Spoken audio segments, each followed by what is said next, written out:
তোমাদের আমরা অনেক দিন আগেই বলেছিলাম যে central board of director taxes ডিপার্টমেন্টের ইনকাম ট্যাক্স ডিপার্টমেন্টের ইন্সপেক্টর এবং তার সাথে কিন্তু এখানে এক্সাইজ ডিপার্টমেন্টের ইন্সপেক্টরও থাকবে। এক্সাইজ মানে সবাই চেনো, আবগারি দপ্তর, যাদের কাঁধে কিন্তু 3 স্টার থাকবে, শুধুমাত্র গ্র্যাজুয়েশন পাশে আবেদন করতে পারবে। এই দুটোতে যদি ভ্যাকেন্সির সংখ্যা দেখো তাহলে দেখবে যে একটা ট্যাক্সের ক্ষেত্রে 450টা আর এক্সাইজ ইন্সপেক্টরের ক্ষেত্রে 1113টা ভ্যাকেন্সিস রয়েছে। ঠিক আছে, এখানে তোমাদের বেতনগুলো দেওয়া রয়েছে, যেখানে বেতন তোমাদের 50,000 থেকে 1,42,000 টাকা দেখাচ্ছে।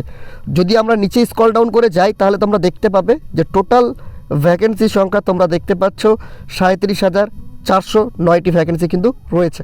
জয় হিন্দ বন্ধুরা, তোমরা দেখছো তোমাদের এই প্রিয় ইউটিউব চ্যানেল মা অনলাইন পয়েন্ট। ভিডিওটি খুবই গুরুত্বপূর্ণ চাকরি প্রার্থীদের জন্য, যারা আমাদের কথা শুনে সিজিএলে অনলাইনে আবেদন করেছিলে তাদের জন্য।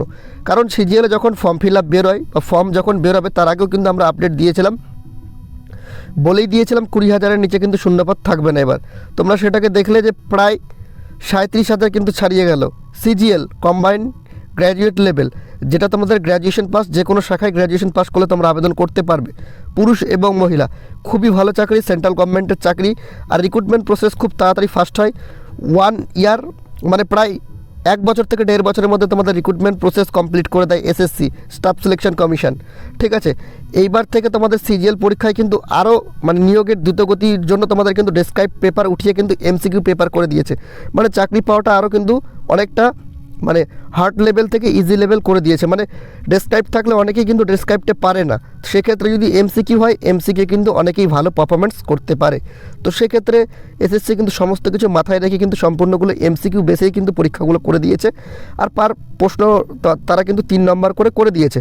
যারা আবেদন করেছিল তাদের তো একদম তোমরা বুঝতেই পারছো এখন সোনে পে সুহাগা। তোমরা ভ্যাকেন্সির সংখ্যা দেখে তোমরা কিন্তু অনেকে খুশি। তো চলো ভ্যাকেন্সির সংখ্যাগুলো আরেকবার তোমাদের দেখিয়ে দিচ্ছি। তোমরা দেখতে পাচ্ছ যে state wise and zone wise vacancy are not collected by SSC. এখনও স্টেট ওয়াইজ জোন ওয়াইজ কিন্তু ভ্যাকেন্সি নট কালেক্টেড হয়নি এসএসসির দ্বারা। তবে তারা কিন্তু একটা ভ্যাকেন্সি 3/2/2023 সাল অনুযায়ী একটা ভ্যাকেন্সি তারা কিন্তু অ্যালোকেশন করে দিয়েছে। টোটাল কতটি ভ্যাকেন্সিসে তোমাদের কিন্তু শূন্য পদ খালি পড়ে রয়েছে। এখানে যদি তোমরা ফলো আপ করো তাহলে তোমরা দেখবে এখানে কোন গ্রুপের চাকরি, UR, SC, ST, OBC, EWS total vacancy কত রয়েছে টোটাল কিন্তু বলা রয়েছে। ঠিক আছে, যেখানে তোমাদের মানে দারুণ দারুণ চাকরি রয়েছে। মিনিস্ট্রি অফ রেলওয়েতে যেগুলো গ্রুপ বি অফিসার রয়েছে সব কিন্তু অফিসার পদের। ঠিক আছে, যেটা তোমাদের সেন্ট্রাল এক্সাইজের যে ইন্সপেক্টর পাবে সেটা গ্রুপ বির চাকরি, আর সেন্ট্রাল বোর্ড অফ যেটা তোমাদের হচ্ছে ইন্সপেক্টর অফ ইনকাম ট্যাক্স সেটা হচ্ছে গ্রুপ সির চাকরি। ওকে, তো চাকরি করবে, তার সাথে চাকরির যে মজা সেই মজাটাও নিতে পারবে, তার সাথে স্যালারি তো অনেক বেশি। ঠিক আছে, যারা 20 থেকে 30 বছর আমি বলেই দিয়েছিলাম তারা কিন্তু আবেদন করতে পারবে। এবং এসসি এসটিরা বিভিন্নভাবে কিন্তু ছাড় তারা পাচ্ছে বয়সের। এসসি এসটিরা কিন্তু 5 বছর এবং ওবিসিরা 3 বছরের ছাড় পাচ্ছে। অলরেডি এটার ফর্ম ফিল আপ অলরেডি হয়ে গেছে, এখন ভাবনা চিন্তা করে কোনো লাভ নেই।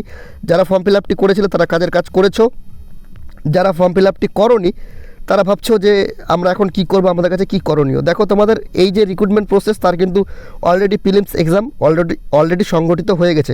এখানে তোমাদের যে পরবর্তী নেক্সট স্টেপ তার জন্য কতজন ক্যান্ডিডেটকে ডাকবে আমি তোমাদের বলে দিচ্ছি। প্রায় 4.5 লাখের কাছাকাছি কিন্তু ক্যান্ডিডেট ডাক পাচ্ছ তোমরা। ঠিক আছে, যারা এক্সাম দিয়েছো মোটামুটি স্কোর করতে পারছো, তোমরা নেক্সট স্টেপের জন্য প্রিপারেশন হয়ে যাও। ওকে, আর যারা ফর্ম ফিল আপ করতে পারোনি তাদের ক্ষেত্রে আমি একটা কথাই বলবো, তোমাদের মন খারাপ করার কোনো দরকার নেই।